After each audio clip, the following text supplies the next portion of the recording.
कभी भी यह मत सोचिए कि भारतीय क्रिकेट टीम का कोच बनना कोई आसान काम है या फिर एक बड़ी हार के बाद आपको कोई कुछ नहीं कहेगा। अगर आप ऐसा सोचते हैं तो कल रात के घटनाक्रम के बाद आपकी यह गलतफहमी पूरी तरह से दूर हो जाएगी। कल 22 फरवरी 2026 को अहमदाबाद के नरेंद्र मोदी स्टेडियम में साउथ अफ्रीका के खिलाफ मिली 76 रनों की उस भयानक और शर्मनाक हार के बाद सिर्फ फैंस का ही दिल नहीं टूटा है, बल्कि भारतीय क्रिकेट कंट्रोल बोर्ड यानी बीसीसीआई के गलियारों में भी भूचाल आ गया है। टीम इंडिया की इस बेहद खराब और दिशाहीन परफॉर्मेंस के बाद अब सबसे बड़ी खबर यह आ रही है कि बीसीसीआई के सचिव जय शाह का गुस्सा 7वें आसमान पर पहुंच गया है। खबर इतनी बड़ी और सनसनीखेज है कि इसने पूरे क्रिकेट जगत में हड़कंप मचा दिया है। बताया जा रहा है कि मैच खत्म होने के कुछ ही देर बाद जय शाह ने सीधे टीम इंडिया के हेड कोच गौतम गंभीर को कॉल किया और फोन पर ही उनकी जमकर क्लास लगा दी है। जय शाह ने गंभीर को जो खरी खोटी सुनाई है, उसके बाद टीम मैनेजमेंट में सन्नाटा पसरा हुआ है। आखिर बंद कमरे में उस फोन कॉल पर जय शाह ने गंभीर से क्या कहा, किन गलतियों पर सबसे ज्यादा गुस्सा निकाला गया और अब गंभीर के सामने क्या अल्टीमेटम रखा गया है। आज हम इस पूरे विवाद और इनसाइड स्टोरी का ऐसा महापंचनामा करेंगे जिसे सुनकर आप भी हैरान रह जाएंगे। कल अहमदाबाद के मैदान पर जो कुछ भी हुआ वह किसी भी भारतीय क्रिकेट फैन के लिए एक बुरे सपने से कम नहीं था। 1 लाख से ज्यादा दर्शक अपनी टीम को चीयर करने स्टेडियम पहुंचे थे। पूरी दुनिया की नजरें टीवी स्क्रीन पर थीं। सबको उम्मीद थी कि भारतीय टीम अपने अजेय रथ को आगे बढ़ाएगी और साउथ अफ्रीका को एक बार फिर से धूल चटाएगी।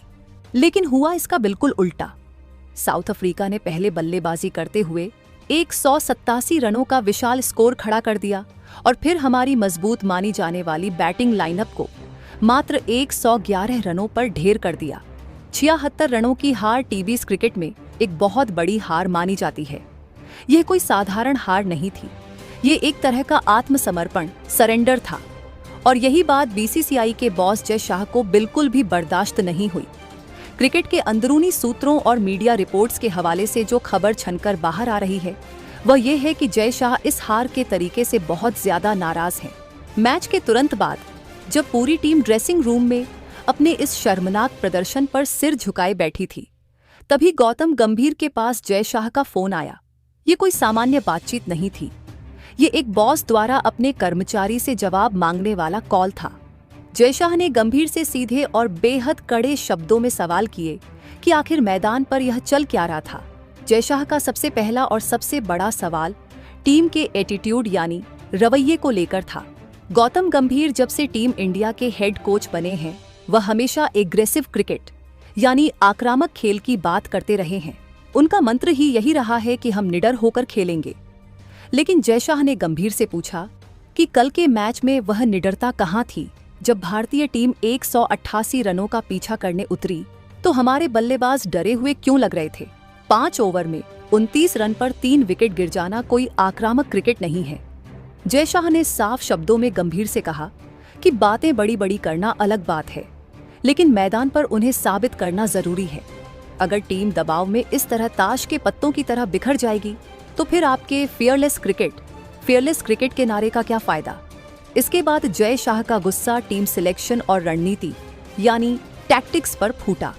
मैच में सबसे बड़ा टर्निंग पॉइंट वह था जब साउथ अफ्रीका के डेविड मिलर और डेवॉल्ट ब्रेविस भारतीय स्पिनर्स की धज्जियां उड़ा रहे थे, विशेष रूप से मिस्ट्री स्पिनर वरुण चक्रवर्ती, जिन्होंने अपने 4 ओवर में 47 रन लुटा दिए। जय शाह ने गंभीर से कड़े शब्दों में पूछा कि जब वरुण चक्रवर्ती की गेंदों पर लगातार बाउंड्री पड़ रही थी तो आपके पास प्लान बी क्या था। एक हेड कोच के रूप में आप डगआउट में बैठकर क्या कर रहे थे। क्या आपके पास कोई बैकअप योजना नहीं थी। जब मिलर और ब्रेविस ने 51 गेंदों में 97 रनों की साझेदारी की, तब टीम मैनेजमेंट ने कोई कड़ा कदम क्यों नहीं उठाया।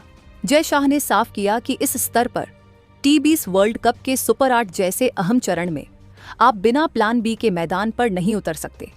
बल्लेबाजी को लेकर भी जय शाह ने गंभीर को जमकर खरी खोटी सुनाई। उन्होंने पूछा कि हमारे स्टार बल्लेबाज, जिन पर करोड़ों रुपए खर्च किए जाते हैं और जिन्हें दुनिया के सबसे बेहतरीन खिलाड़ी माना जाता है, वो मार्को जानसेन और लुंगी एनगिडी के सामने क्लब स्तर के क्रिकेटर्स की तरह क्यों खेल रहे थे? अभिषेक शर्मा 12 गेंदों में मात्र 15 रन बनाकर आउट हो गए। कप्तान सूर्य कुमार यादव, जो टी20 के नंबर 1 बल्लेबाज माने जाते हैं, वो गैर जिम्मेदाराना शॉट खेलकर अपना विकेट गंवा बैठे। हार्दिक पांड्या, जिनसे हमेशा मुश्किल समय में उम्मीद होती है, वो भी हवा में शॉट खेलकर आउट हो गए। जय शाह ने गंभीर से सवाल किया कि आखिर बल्लेबाजों के बीच मैच को गहराई तक ले जाने की कोई सोच क्यों नहीं दिखी? सबके सब जल्दबाजी में क्यों थे? जब आपको पता है कि रन रेट का दबाव है, तो क्या सिंगल डबल लेकर पारी को नहीं संवारा जा सकता था?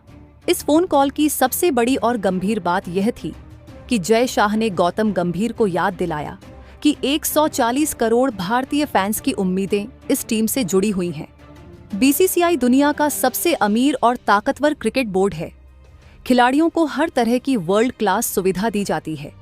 ऐसे में अपने ही घर में अहमदाबाद जैसे ऐतिहासिक मैदान पर इस तरह की 76 रनों की शर्मनाक हार किसी भी कीमत पर स्वीकार नहीं की जा सकती। जय शाह ने स्पष्ट कर दिया कि हार जीत खेल का हिस्सा है, लेकिन बिना लड़े हार मान लेना, बिना संघर्ष किए घुटने टेक देना, ये भारतीय क्रिकेट की संस्कृति नहीं है। जय शाह की यह नाराजगी जायज भी है। आपको समझना होगा कि गौतम गंभीर ने राहुल द्रविड़ की जगह ली है। राहुल द्रविड़ की कोचिंग में भारत ने 2024 का टी20 वर्ल्ड कप जीता था। द्रविड़ ने टीम को एक शांत लेकिन बहुत ही मजबूत मानसिकता दी थी। गंभीर को जब कोच बनाया गया तो उम्मीद थी कि वह इस टीम को और भी ज्यादा खतरनाक बनाएंगे, लेकिन कल के मैच में जो दिखा वह इसके बिल्कुल उलट था। टीम पूरी तरह से दिशाहीन और दबाव में बिखरी हुई नजर आई। ऐसे में बोर्ड के सचिव का सवाल पूछना और क्लास लगाना पूरी तरह से स्वाभाविक है। इस हार का असर सिर्फ एक मैच तक सीमित नहीं है।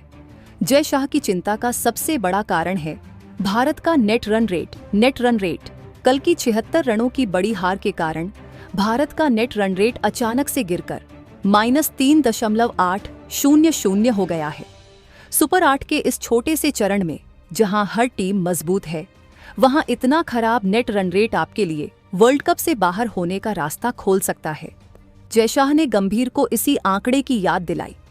उन्होंने कहा कि अब हमारे सामने करो या मरो की स्थिति पैदा हो गई है।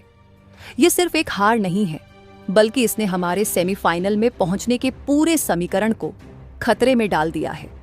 जय शाह ने गंभीर को साफ तौर पर अल्टीमेटम दे दिया है।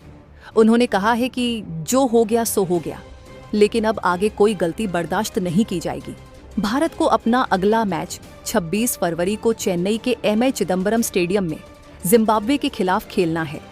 जय शाह ने फोन कॉल पर गंभीर से बिल्कुल स्पष्ट शब्दों में कह दिया है कि उन्हें जिम्बाब्वे के खिलाफ सिर्फ जीत नहीं चाहिए, बल्कि एक बहुत बड़ी और एकतरफा जीत चाहिए। भारत को जिम्बाब्वे को इस तरह से हराना होगा कि हमारा यह -3.800 का खराब नेट रन रेट वापस प्लस में आ जाए, या कम से कम इतना सुधर जाए कि हम दूसरी टीमों पर निर्भर न रहें। गौतम गंभीर, जो अपने तेज और बेबाक अंदाज के लिए जाने जाते हैं, बताया जा रहा है कि इस फोन कॉल के दौरान वह ज्यादातर शांत रहे और उन्होंने जय शाह की बातों को सुना। गंभीर भी जानते हैं कि कल रात उनकी टीम ने बहुत बुरा प्रदर्शन किया है।